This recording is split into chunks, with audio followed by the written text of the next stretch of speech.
Everyone died from the atomic bomb, according to the testimony of IKEDA Sanae. At the age of 12, while on my way to go shopping with my mother, I was exposed to the atomic bomb about 2 kilometers away from the hypocenter, now in Koibaru, Nagasaki City. It was a hot morning on August 9th when the atomic bomb was dropped and cicadas were chirping.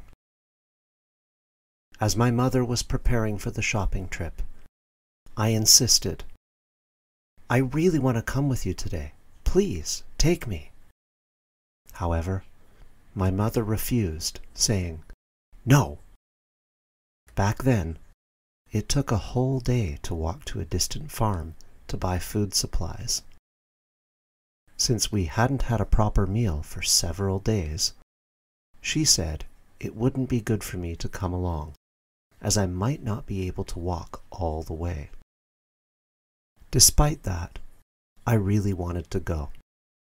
So, I sneaked out the back door and waited for my mother on the hill of the mountain path she always took for shopping.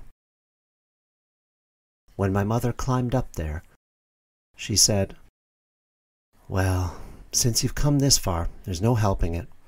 Let's go together." While we were walking along the mountain path, we heard the roar of a B-29 bomber. We looked up to search for the airplane, but couldn't find it due to the thin clouds. It happened just after that. A dense green light pierced my eyes, and at that moment, I lost consciousness. I don't know how much time had passed, but when I came to, I was clinging to the base of a large tree, trembling uncontrollably. My mother had been blown away by the blast to a far distance, but was not seriously injured. I had burned my right arm, and blood was seeping out. We thought that an enormous bomb had dropped just on us, and we desperately fled toward the farmer's house where we were going to buy supplies. The sky was covered with black clouds, and the sunlight had disappeared. On our way back home, after quickly finishing our shopping, a person with a body completely charred black approached us. The man, whose eyes and teeth were the only white parts visible, staggered towards us. Seeing the bottle of water my mother was holding, he reached out his hand and gestured for us to give him some water. After my mother gave him water to drink, he said, "Nagasaki is completely destroyed." When my mother asked, "Sir, does that mean multiple bombs were dropped at once?" he replied, "A tremendous bomb was dropped just once above our heads, and many people were burned black and died. Many people were screaming in agony, about to die." My mother, worried about the 5 children left at home, became unable to walk on the way. When I rushed home alone, I found that our house, 800 meters away from the hypocenter, was completely destroyed and scattered. My father, who had returned home earlier from his workplace at the Nagasaki prefectural office, had already rescued my siblings. Near our house, in the middle of a field, 2 tatami mats were laid down, and my siblings were lying on them. But the youngest sister, Suzuko, aged 6, was missing. When I asked my other sister, she said that Suzuko, who had been playing outside, must be dead nearby. Near our house, in a ditch about a meter wide, I found my sister, identifiable only by her physique among many dead bodies. her whole body charred black. Her face and head were also completely blackened. When I asked my sister about the color of my sister's clothes, she said that it was hot, so she was wearing only a pair of small flower-patterned shorts on her lower body. Upon inspecting the only pair of shorts that had not been burned, I found 2 or 3 small flower patterns on the inside of the elastic band. The atomic bomb had burned people to the point that their faces were unrecognizable and killed them. A week after we started living outdoors, my youngest brother, Saburo, who was 3 years old, died. My mother became bedridden from the shock of losing her children. My father, busy caring for the surviving siblings, couldn't leave his duties. He asked me to cremate my deceased brother alone.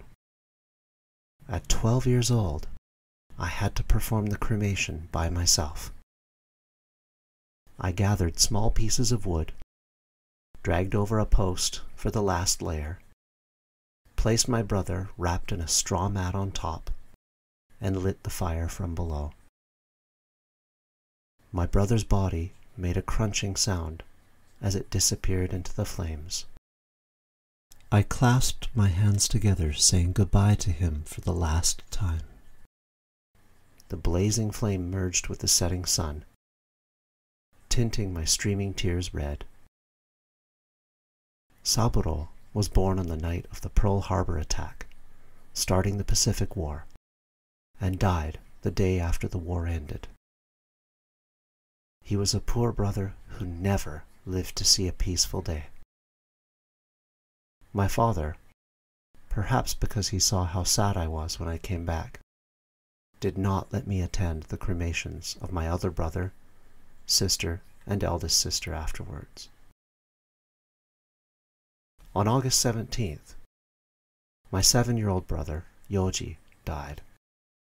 And the day after that, my 9-year-old sister, Taki, died. Every day one of them died.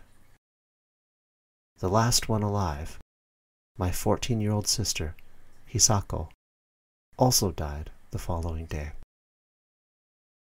It was an afternoon when both parents were absent.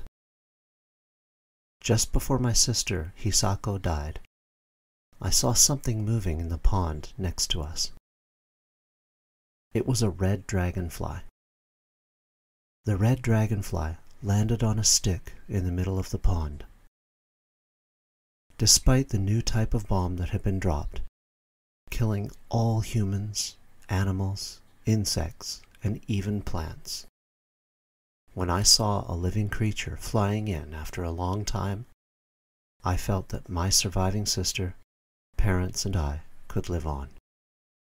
While I was trying to approach the red dragonfly in the pond, my sister called out to me. When I got out of the pond and asked, "What is it, sister?" she asked me to rub her hands and feet because they were numb. Thinking she was the only one who could survive, I rubbed her hands and feet as hard as I could. Then I felt something rough in my hand. A piece of glass had gotten stuck in it. And now, countless dark spots appeared on my skin. I had heard that the new type of bomb released a poisonous gas, and breathing it in would cause spots to appear on the body, and then lead to death. My sister, who didn't know the war had ended, suddenly asked, "Japan won the war, didn't they?" When I answered, "Yeah," she suddenly stood up, raised her hands, shouted, "Long live the Emperor!" and then collapsed and died. As a member of the Girls' Volunteer Corps, working in an armaments factory, a 14-year-old girl became a casualty of war. My mother fell ill in December of that year, losing her hair and becoming bedridden.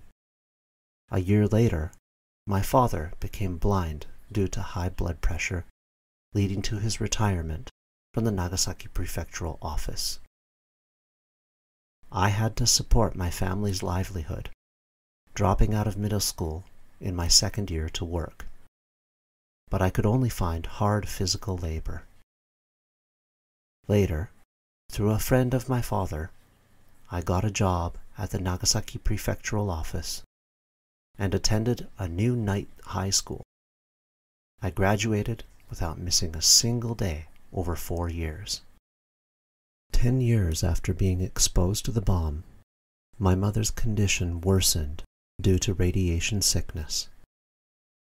My mother, who had 5 children she had carefully given birth to and raised taken from her, died on June 9, 1955, at the age of 49. Afterward, I, who had been healthy until then, suddenly fell ill, underwent surgery for my ear, but still cannot hear in one ear. Soon after my mother's death, my father collapsed from high blood pressure, became paralyzed on one side of his body, and died of radiation sickness on December 25, 1957, at the age of 66. Even after that, I was hospitalized many times for illnesses of unknown cause. At the age of 44, while returning home from a work assignment alone, I suddenly collapsed and was rushed to an emergency hospital. It was a subarachnoid hemorrhage.